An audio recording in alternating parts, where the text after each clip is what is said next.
Yo, balik lagi sama gue Chan Martin. Dan ya, pada kesempatan kali ini gue akan mengupdate untuk Bitcoin dan juga LTC. Ya, karena saya juga udah infokan bakalan lebih sering bahas LTC di bulan ini, karena bulan depan itu ada eventnya untuk si LTC.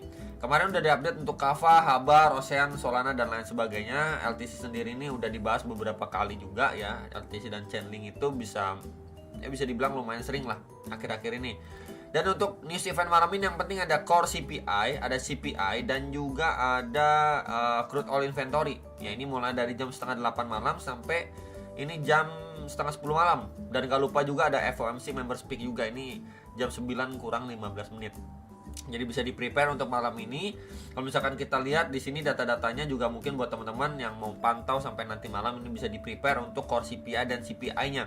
Ya. Jadi kurang lebih market bisa terpengaruh lah dari hasil rilis data ini. Kenapa? Karena memang ini menjadi salah satu tolak ukur untuk The Fed mengambil kebijakan ke depannya seperti apa. Ya, apakah masih menaikkan suku bunga dengan rate yang kecil atau malah udah nge-stop naikin suku bunga. Ya, jadi sekali lagi ini bisa diperhatikan, dimana ini ekspektasinya adalah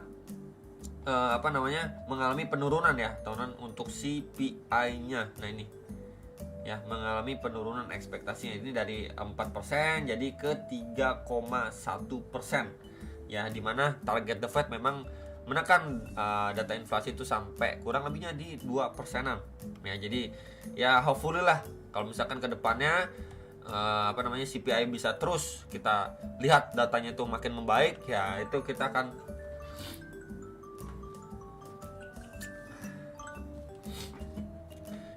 akan semakin dekat dengan yang namanya pause untuk suku bunga, dan akhirnya nanti malah memotong kenaikan suku bunga gitu ya. Jadi palingan itu untuk pembahasannya. Next kita akan bahas untuk si Bitcoin dulu secara daily. Jadi kalau secara daily overall dia cuma tersatu aja ya, sama seperti ini sejak 21 Juni sampai per hari ini. Lapis bawahnya ini balik lagi di sekitar 29.600-an, atasnya itu di 31.300-an dolar. Masih sideways di situ-situ aja. Ya, palingan yang pengen saya reminder adalah ketika memang nanti malam rilis datanya itu tidak mendukung, maka kita akan bersiap atau prepare lah setidaknya untuk penurunan lebih lanjut. At least dia bakalan testing lagi nih ke lapis bawah, plus di situ ada EMA 34 nih garis warna biru secara daily time frame. Ya, jadi palingan itu yang perlu diwaspadai, atau the worst case-nya adalah dia bisa drop bahkan ngetes sampai area sekitaran 28.500-an dolar, 28.600-an dolar ya. Jadi itu dulu yang perlu area-area dipantau. Kalau misalkan nanti good malah untuk market kemudian dia istilahnya naik dulu gitu ya. Nah, ini beberapa area yang perlu dipantau. Ini harus mampu di reclaim dulu at least untuk dia nge-retest selanjut naik lagi. Seperti ini kurang lebihnya. Kalau nanti retestnya ini progresnya kalian dari lower time frame dia malah loss momentum, seperti apa contohnya? Kurang lebih bisa aja seperti ini. Waktu dia membuat range, sebentar nih coba. Nih membuat range sideways di sini. Kemudian akhirnya dia break. Di sini kepentok. Waktu dia retest memang mantul nih. Tapi akhirnya dia loss momentum, drop lebih lanjutan. Nah, ini kita bisa bilang sebagai bisa dibilang jebakan lah. Ya, jebakan ketika memang proses retestnya pun di sini struggling, kemudian dia malah drop signifikan lagi. Nah, hal-hal seperti ini yang perlu sekali dipantau khususnya untuk di lower time frame. Jadi bisa aja ketika dia retestnya pun jebakan seperti tadi ya. Ini naik, oke, akhirnya dia mampu reclaim 31.300-an. Di sini retest ya, mulai struggling, retestnya malah terbreakdown dan akhirnya ngejar area lebih bawahnya lagi. Ya. Kecuali memang ketika memang dia istilahnya mampu breaknya pun cukup impulsif dari 32 ribuan dolar gitu ya. Kemudian koreksinya pun jauh lebih korektif, retest lagi untuk mungkin ngejar area 35 sampai 36 ribu dolar. Ya, jadi itu beberapa skenario untuk si Bitcoin khusus secara daily. Untuk good maupun bad skenario si Bitcoin menjelang rilis data nanti malam gitu ya. Next kita akan bahas untuk Bitcoin secara time frame lebih kecil, seperti time frame 1 jam deh ya. Kita lihat 1 jamnya. Nah, memang terakhir kali waktu dia nge-spike ini sampai 31.000 dolar, kemudian mendapatkan rejection strong banget, bahkan area resistance sebelumnya ini nggak berfungsi gitu ya, berubah menjadi support.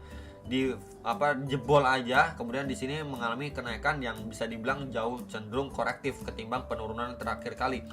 Bisa dilihat dari mana? Dilihat dari candlesticknya aja. Kita bisa lihat momentumnya di sini. Ini drop signifikan, ya, rejection keras terjadi dari sini. Minimal waktu dia naik pun ini, nih kita bisa lihat ya, korektif banget dan cenderung terbatas. Nah, di sini juga kita bisa lihat juga terbentuk sebuah chart pattern. Ini kita hubungkan aja sebuah trendline support, ya, bagian bawahnya, dan juga di sini ada terbentuk sebuah trendline resistance. Ya, teman-teman bisa lihat ini bergerak di dalam sebuah channel bisa, atau sebuah rising wedge juga bisa di sini. Kalau kita adjust sedikit lagi dari sini, rising wedge bisa juga, ya. Tinggal nanti kita lihat apakah memang sebelumnya dia testing bagian atas ini kemudian mendapatkan rejection, bahkan di sini ada false break, ya. Kemudian dia drop lagi, ngetes bagian bawah terus sideways aja bergerak di dalam range ini. Dan tentunya untuk yang diwaspadai adalah ketika memang dia terbreakdown untuk lanjut turun, at least ngejar area berapa, bro? Di sini dulu areanya. Ya, di sini. Di sini dulu nih. Ini sekitar 30.200-an sampai 30.300-an dolar. Baru untuk area bawahnya di mana ini sebelumnya bikin tail candle atau di testing beberapa sering banget, ya. Sekitar 29.900-an di 30.000 dolar, sekitar area itu. Ya, untuk area yang perlu dipantau atau diwaspadai lah. Untuk oleh teman-teman yang nanyain untuk area pantauan, kalau area ini jebol, ya ini saya reminder aja karena ini udah masuk ke pembahasan beberapa video yang lalu, ya. Nah, yang di warning adalah ketika memang di sini udah ngelosor dan closing candle pertama kali di bawah-bawah zona ini, dan nextnya itu di sekitar ini dulu, 29.000, 29.200, 28.900-an gitu, ya. Jadi palingan itu untuk pembahasan si Bitcoin secara lower time frame. Next kita akan bahas LTC.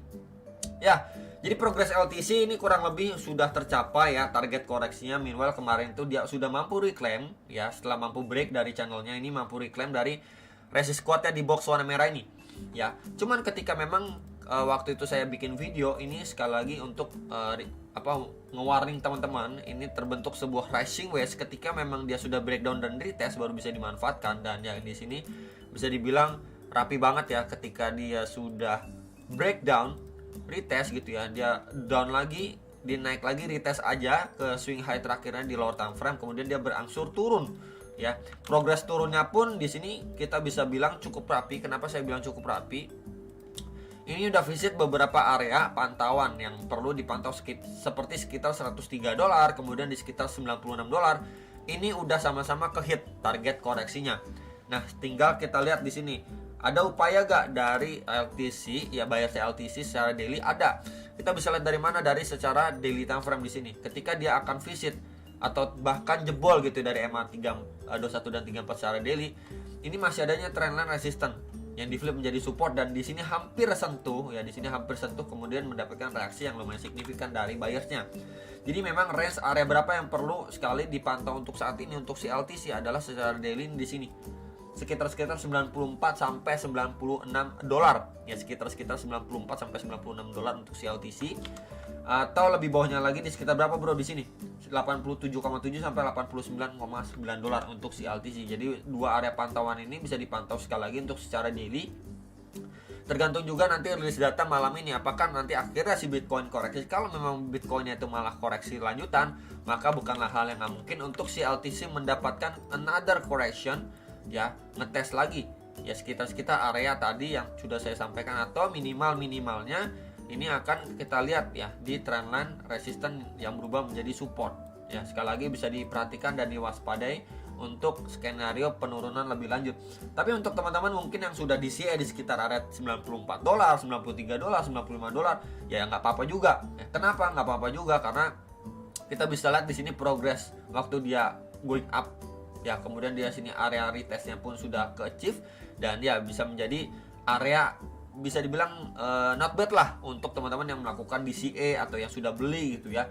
Nah, tinggal kita lihat aja nanti rilis data malam ini apakah memang berpengaruh baik untuk market atau sebaliknya. Kalau sebaliknya pun ya bersiap untuk another rejection atau another correction, bakal ngetes sampai kisaran berapa yang sudah saya sampaikan untuk teman-teman sekalian, ya.